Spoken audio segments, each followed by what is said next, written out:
Siswa dari pemerintah gratis dan sampai lulus kurang lebih 60 juta.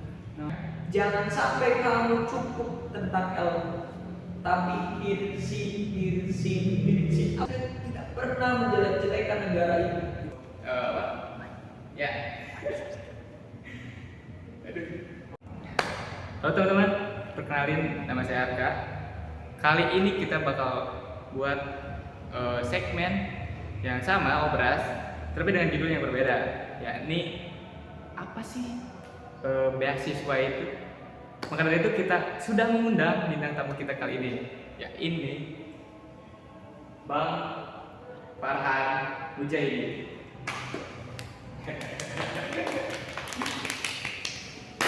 Oke, kita langsung mulai ya. Pertama mungkin biografi dulu ya, yaitu nama tadi udah ada. Ya, terima kasih Ruang Bio ID dan terima kasih kepada Raka, Anina Raka dan teman-teman tim kreatif yang sudah mempersiapkan dan mengundang saya. Perkenalkan, nama saya Farhan Mujahidin. Saya berasal dari Legon Wetan, Kabupaten Subang. Jadi sebenarnya saya itu asli dan dilahirkan dan dibesarkan di Legon Kulon, Kabupaten Subang. Orang asli ya? Orang asli banget. Subang Pisan. Jadi selama kurang lebih sekolah dasar saya menghabiskan waktu saya di Legon Wetan, di Legon Kulon, dan masa tempuh SMP sampai SMA saya itu sekolah di Kabupaten Cirebon. Jadi SMP saya di SMP NU Abadilan Cirebon dan sekolah saya di SMA di Mandiman Cirebon. Dan pendidikan saya melanjutkan studi S1 manajemen di Universitas Galuh Kabupaten Ciamis. Jadi agak jauh ya. Jadi dari Subang ke Cirebon, Ciamis, ke Ciamis langsung ya, beda ya dari dasar SMP, SMA itu beda-beda juga ya. Oke, berarti tingkat obrolan atau skill komunikasinya lancar ya di sana. Alhamdulillah, alhamdulillah lancar. Namun aku itu jujur ya, ini bercerita aja ya. Jadi dulu itu pas saya melaksanakan sekolah SMP baru masuk 1 minggu, jujur itu saya berbahasa Jawa itu agak kurang dan agak kurang yang tadinya kan bahasa Sunda, sehari-hari bahasa Sunda, saya pindah ke Cirebon menggunakan sehari-harinya bahasa Jawa, jadi agak kaku sedikit ya. Jadi ada beberapa bahasa yang berbeda, sangat berbeda 90 derajat dengan bahasa Sunda. Dan seperti gini, kalau kalau duduk itu kan kalau di Sunda mah calik ya.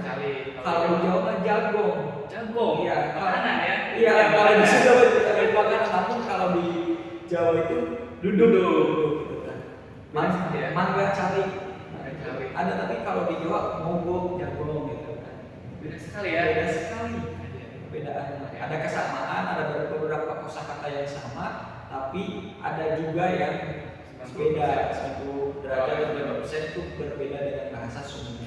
Oke, jadi untuk geografi mungkin sudah cukup ya.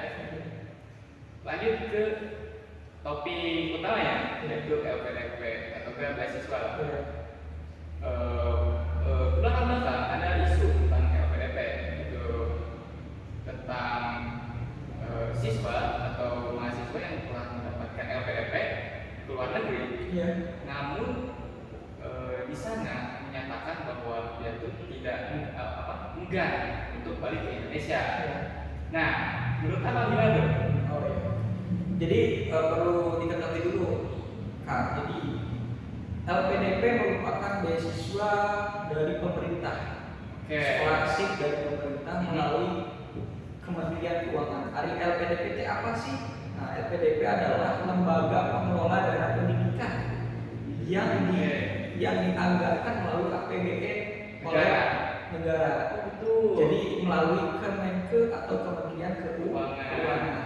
Jadi LPDP itu beasiswa yang sepenuhnya dibiayai oleh pemerintah, dan biaya pemerintah tersebut melalui APBN. Anggaran pendapatan belanja negara yang didapatkan melalui pajak negara. Jadi itu kan melalui masyarakat. Jadi kalau teman-teman daftar LPDP semuanya bisa, semuanya berhak dan semuanya bisa, gitu kan. Nah di sini, jadi LPDP itu kan untuk beasiswa S2 dan S3. Jadi setelah strata 1 teman-teman itu, kalau misal teman-teman setelah SMA, setelah lulus dari kayak RK itu SMA PGRI Subang, nanti akan lanjutkan ke strata 1, dan nanti ketika sudah lulus ke strata 1, apabila ingin melanjutkan dan diharapkan untuk melanjutkan itu ke magister. Ke magister, dan kalau sudah lulus dari magister ke doktoral. Nah di LPDP itu membuka ruang seluas-luasnya untuk bisa mendapatkan program S2 dan S3. Berarti khusus S2 dan S3 saja? Ya, S2 dan S3. Dan sekarang melalui program Prabowo Subianto dan Wakil Presiden Gibran Raka Buming Raka, dengan program unggulan yang bahwasanya program pendidikan LPDP tetap dijalankan dan ditambah kuotanya. Nah, ditambah. Jadi tidak menutup kemungkinan nih teman-teman yang masih punya semangat juang, yang sekarang kelas 11, kelas 12, nanti lanjut ke S1 dan ingin kuliah di luar negeri, LPDP solusinya. Jadi kita bisa nge-plan dulu ya teman-teman ya, dari kelas 11 hingga kelas 12 hingga semester 1 ya, kuliah S1 gitu ya, bisa nge-plan di sana untuk mendapatkan LPDP. Nah terus, jadi untuk permasalahan sekarang, isu yang sekarang terjadi yang dipertanyakan oleh Aka, itu permasalahan yang tentu itu bukan karena ada namanya sebab, pasti ada sebab dan akibat. Maka dari itu kan ini LPDP itu kita itu mendaftar LPDP itu pesannya banyak. Jadi kita didata, masalah data. Kemarin itu sekarang yang B1 saja, B1 tahun 2026, pendaftar itu mencapai 12.000 orang. 12.000 se-Indonesia. Jadi se-Indonesia itu 12.000. Jadi yang menjadi catatan ketika banyaknya pendaftar berarti banyaknya saingan, ya kan?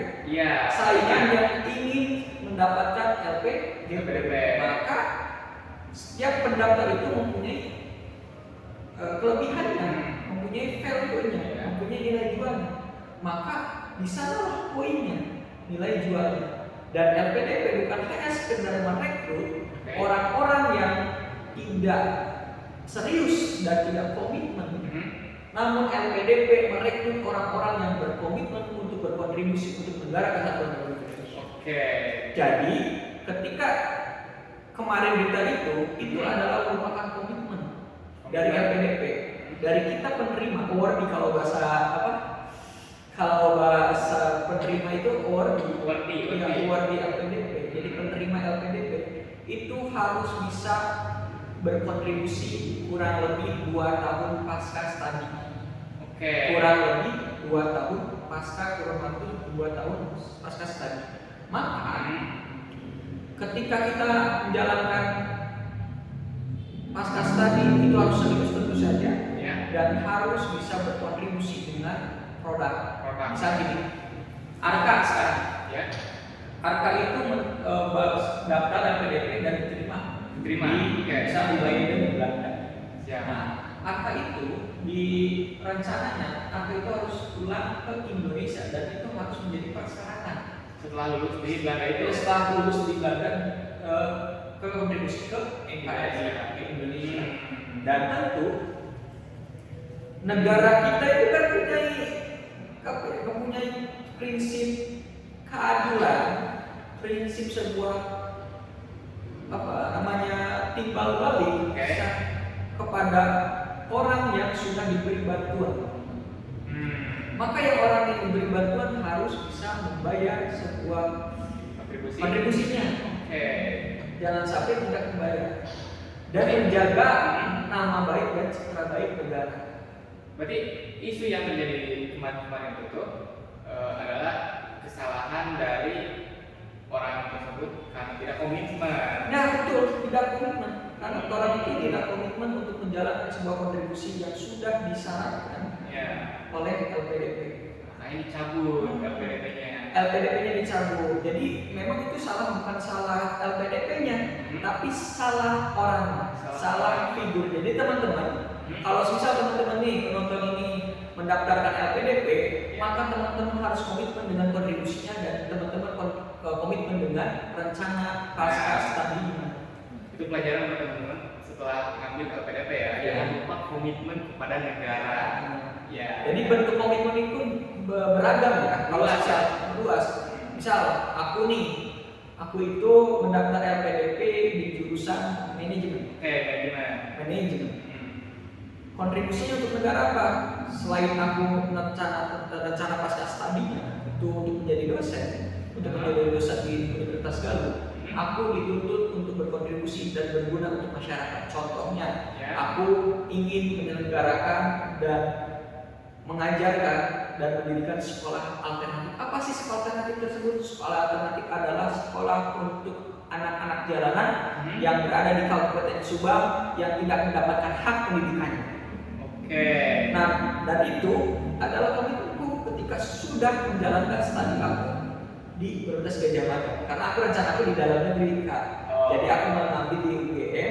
Ketika aku lulus dari UGM, selain aku jadi dosen tenaga pengajaran di Unigal, di Galuh, di Ciamis, aku juga akan membuat sebuah alternatif untuk anak-anak jalanan, anak-anak yang eksploitasi untuk mencari nafkahnya, tidak mendapatkan hak pendidikannya, karena saya yakini, semua orang itu berhak dan bisa untuk mendapatkan hak pendidikan. Bagus banget ya komitmen dari Bang Farhan ini. Nah itu adalah contoh komitmen yang harus dijalankan oleh Farhan. Kalau susah Farhan tidak dijalankan selama kurun waktu 2 tahun, maka Farhan gagal dan bisa saja uang yang sudah didapatkan Farhan atau dihabiskan Farhan selama studi UGM itu akan diambil kembali dan ditagih kembali oleh negara, karena itu komitmen. Berarti memang ada kontraknya di sana ya? Iya, ada kontraknya.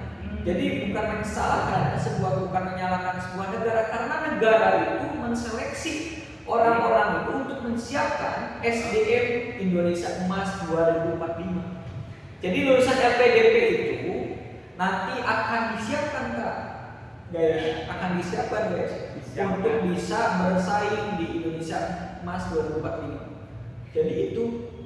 Jadi kalau ada nih, banyak yang komentar netizennya, teman-teman juga yang nonton hari ini pasti melihat fenomena yang terjadi bahwasanya ada loh mahasiswa itu mahasiswa luar negeri yang mendapatkan LPDP tapi tidak senang, tidak bangga dengan NKRI-nya, tidak cinta tanah airnya, tidak cinta kepada negara. Itu salah. Jadi kalau misal ada orang-orang seperti itu, ya berhak untuk beasiswanya dicabut, karena itu kesalahan komitmen tidak dijalankan. Dan malah kontrak terhadap negara ya? Iya, kontrak terhadap negara. Ya, jadi saya tidak mensyaratkan mahasiswa atau nanti siswa-siswa mendapatkan beasiswa misalnya kuliah, terus dari BUMN atau pemerintah, terus teman-teman menjelek-jelekan. Kritik boleh bisa membangun, tapi jangan menjelek-jelekan negara. Kita itu saya itu lahir di Indonesia, dibesarkan di Kabupaten Subang, berpendidikan di Jawa Barat selama sampai kuliah. Saya tidak pernah menjelek-jelekan negara ini. Tidak pernah. Namun apabila ada hal-hal yang harus dikritik, saya kritik, tapi tidak menjelek-jelekan. Berarti kritik dan menjelek-jelekan itu tidaklah sama. Saya tidak diajarkan membenci orang, saya tidak diajarkan untuk membenci negara, tapi saya diajarkan untuk berpikir kritis. Itu pentingnya pendidikan. Sebab pendidikan ya untuk kebebasan dalam hak. Tajam banget ya, dari cara-caranya, dari cara pikirannya, emang visioner Pak Farhan ini ternyata. BTW kan itu tuh khusus untuk mahasiswa S1 untuk melanjutkan S2-nya. Untuk kira-kira nih dari Bang Farhan ya, rekomendasi untuk siswa seperti Akaya itu, seperti teman-teman lainnya dari SMA untuk mendapatkan beasiswa ke S1-nya. Gimana tuh? Dalam negeri dulu lah. Jadi teman-teman boleh teman-teman ketahui, penonton ketahui bahwasanya saya itu merupakan mahasiswa lulusan dari Universitas Galuh dan dibiayai penuh oleh pemerintah. Dibiayai penuh selama 4 tahun, selama 8 semester melalui beasiswa Kartu Indonesia Pintar Kuliah KIP. Alhamdulillah. Alhamdulillah. Jadi saya ini bercerita teman-teman. Ya, siap. Sebenarnya saya itu ketika menjalankan proses pembelajaran di Madinah Cirebon, saya itu berjalan itu sambil mondok di pondok pesantren. Sambil mondok. Ya, sambil mondok di pondok pesantren, sambil belajar di pondok pesantren.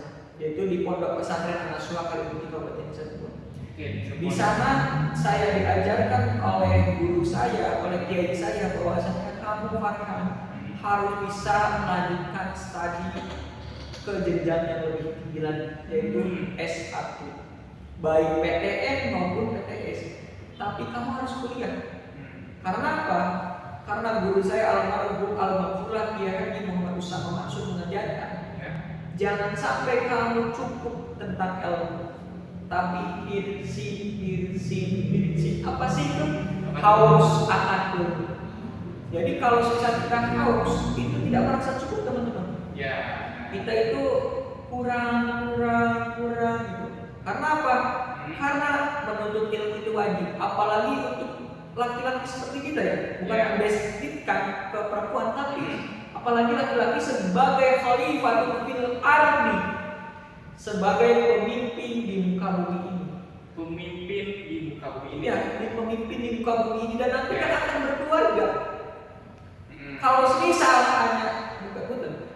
hanya sekedar kita lulus 6 tahun atau 12 tahun belajar gitu kan di negara ini, ya pikiran kita tidak sejauh pikiran orang lain yang kuliah. Pemikiran kita bukan hanya sekedar mengenal isu global. Isu lokal saja mungkin analisisnya berbeda dengan orang-orang yang berkuliah. Intinya membuka pemikiran secara global. Nah, dan alhamdulillah ketika saya lulus, saya percaya pada potensi saya. Saya bisa melanjutkan kuliah. Dan saya daftar di beberapa PTN ya sebelumnya. Melalui SNBT, SNBP, jalur tes dan jalur prestasi melalui rapor. Namun tidak rezekinya saya diterima di PTN, di perguruan tinggi negeri. Dari proses seleksi saya belajar dulu melalui ruang guru. Dulu ada ruang guru, melalui sekarang masih ada saya ada platform ruang guru, Zenius, terus sekarang ada banyak lagi platform offline juga, kayak apa namanya, kayak bimbel gitu kan. Nah, saya juga belajar melalui online, namanya ruang guru. Sebelum tes itu kurang lebih hampir 3 bulan saya itu belajar full di pesantren. Kan dulu pas kelas 12 itu diizinkan untuk membawa HP karena kebutuhan itu masuk kuliah perguruan tinggi jadi diizinkan. Jadi saya belajar melalui ruang guru tersebut tentang bagaimana sih soal-soal pengerjaan SNBT. Jadi saya belajar pas hari H dan pengumuman kelulusan, pas itu kurang lebih 1 bulan ya, saya tidak lulus. Dan saya berpikir, saya jangan sampai hilang semangat. Di titik itu saya terus bermotivasi pada diri saya Farhan sendiri, jangan sampai hilang rasa semangat. Gitu. Karena apa? Karena saya percaya apa yang disampaikan almarhum Kiai Haji Muhammad Usama Mansur itu betul adanya. Saya itu masih merasa bodoh, dan saya belum bisa titik kepada puncak tertinggi keilmuan. Maka saya harus belajar. Dan saya mencari kampus swasta yang biayanya murah. Ketemu di sana. Ya, ada namanya Universitas Galuh. Universitas Galuh. Ya, di Kabupaten Ciamis, Jawa Barat. Jadi saya daftar di sana dengan biaya murah.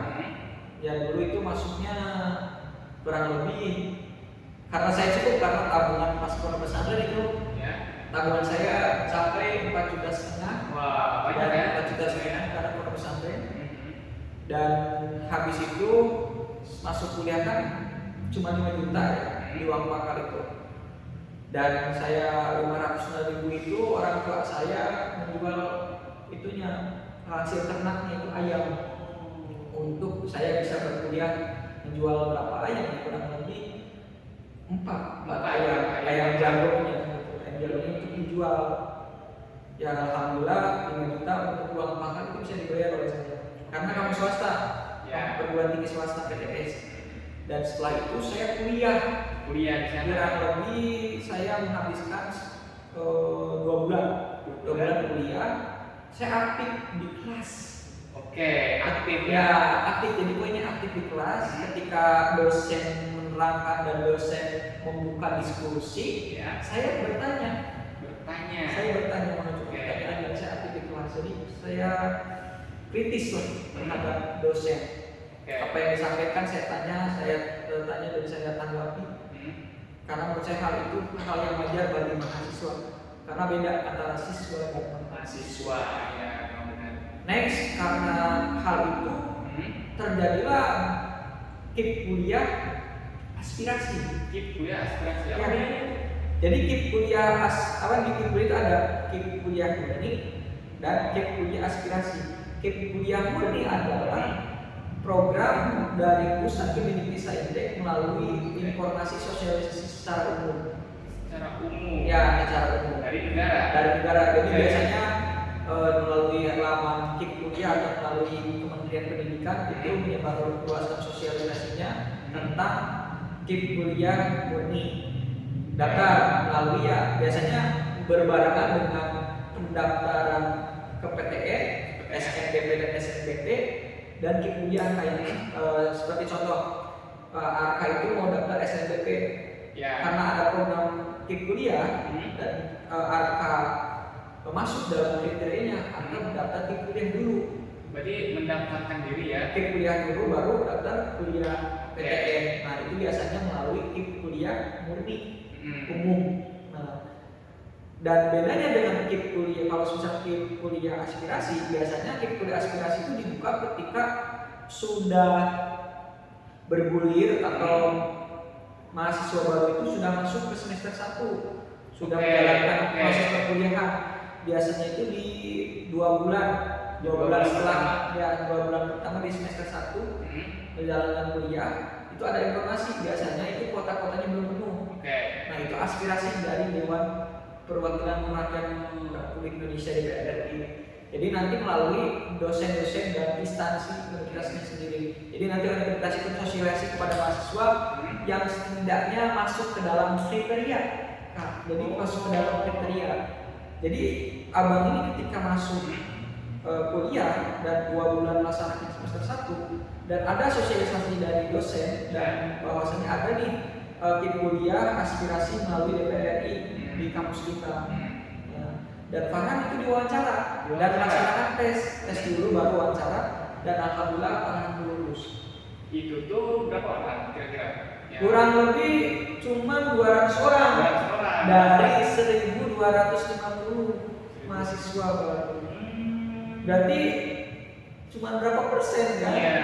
Berapa 80% ya? Iya. Kurang lebih 80%-nya Farhan termasuk pewaris atau penerima KIP kuliah. Alhamdulillah dibiayai penuh.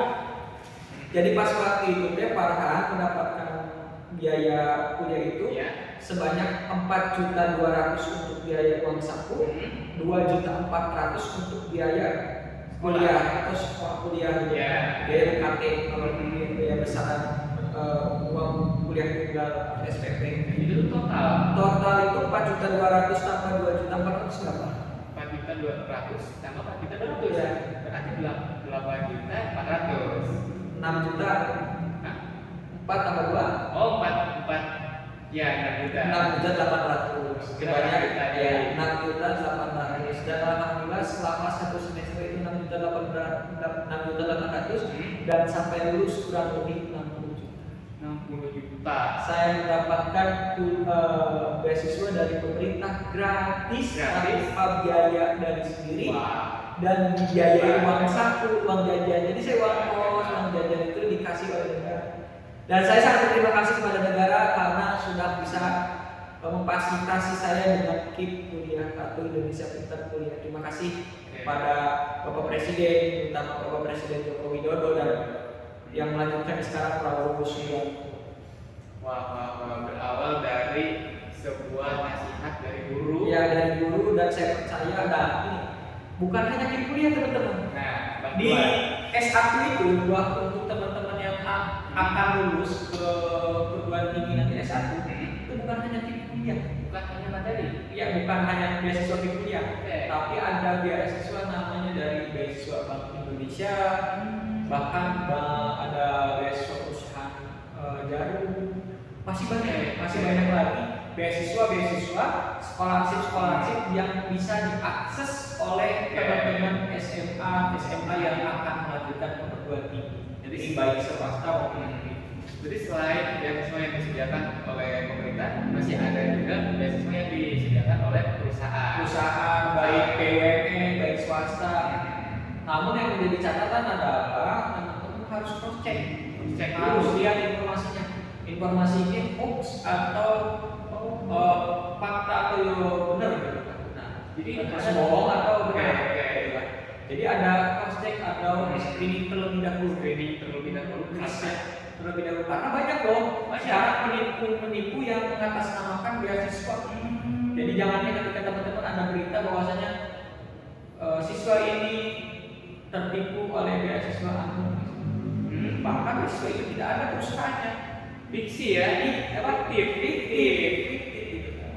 Maka dari itu teman-teman yang sekarang, saya sepakat teman-teman yang kreatif sekarang ya bisa menjalankan podcast apa namanya? Podcast Ruang Riuh ID dengan komposisi yang sangat rapi, karena proses pembelajaran yang masih belajar. Jadi teman-teman, saya yakini teman-teman akan menjadi bagian dari yang akan melanjutkan ke perguruan tinggi negeri dan bisa mendapatkan beasiswa. Karena semangat teman-teman, loyalitas teman-teman, integritas teman-teman, dan solidaritas terhadap ruang inklusif belajar teman-teman bisa menjawab tantangan-tantangan yang akan datang. Oke, Kedepannya sebuah motivasi untuk kita juga ya. Ya, jadi jangan takut, jangan minder, dan jangan tutup mata bahwasanya informasi-informasi di Indonesia bahkan sekarang didukung oleh platform-platform yang sangat luar biasa ya, melalui Meta biasanya ada Cleans gitu. Itu buka-bukaan tentang informasi beasiswa. Jadi jangan takut untuk bermimpi ya teman-teman. Ya, jangan takut untuk bermimpi. Jangan takut. Saya yakini teman-teman yang hari ini nonton atau besok nonton atau lusa nonton, itu habis lebaran nonton, akan menjadi bagian dari mahasiswa yang mendapatkan beasiswa full sampai lulus. Ternyata ada gitu loh beasiswa full ditanggung oleh pemerintah selama 4 tahun lebih. Selama 4 tahun. Kalau misal Arka Pintar kayaknya cuma 3 tahun setengah. Amin. Karena saya tepat waktu 4 tahun. Dan alhamdulillah uang itu sampai kepada saya, tidak ada namanya pemotongan pemangkasan dari kampus. Semuanya didapatkan oleh saya secara transparan. Dan alhamdulillah motivasi belajar saya naik karena yang menjadi tanggung jawab dan peran saya ketika saya mendapatkan beasiswa adalah saya harus bisa mendapatkan IPK minimal 3.0. IPK itu adalah hasil kumulatif dari proses pembelajaran kita selama 1 semester. Jadi per semester kita, saya itu saya itu harus mendapatkan IPK sebesar 3.0.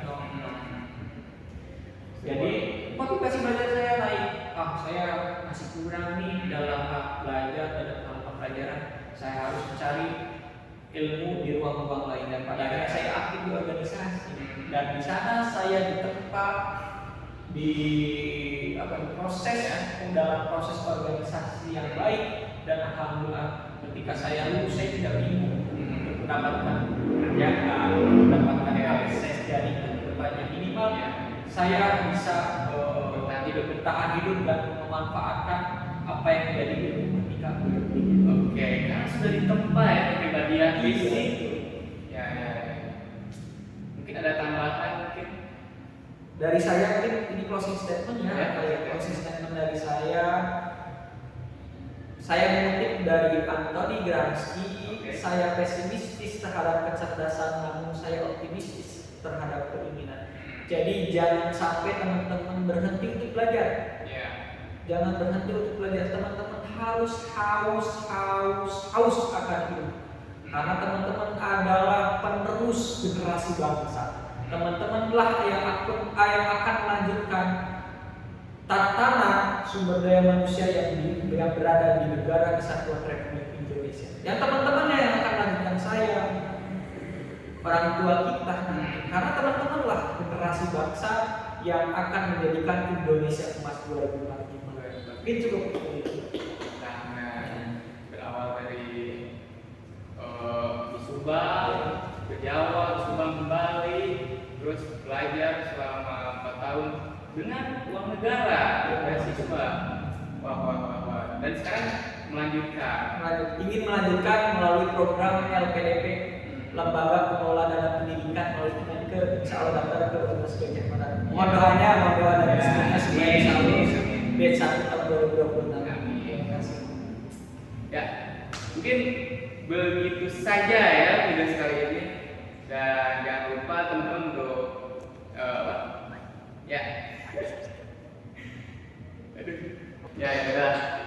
Mungkin gitu saja teman-teman, dan jangan lupa untuk di like, subscribe ya, untuk dibagikan juga, komen juga, kalian jangan sungkan kritik dan saran karena kita lagi merintis di sini ya. Jadi kritik-kritik saran teman-teman berguna bagi kami, bermanfaat lah. Ya, saya Arka undur diri. Terima kasih.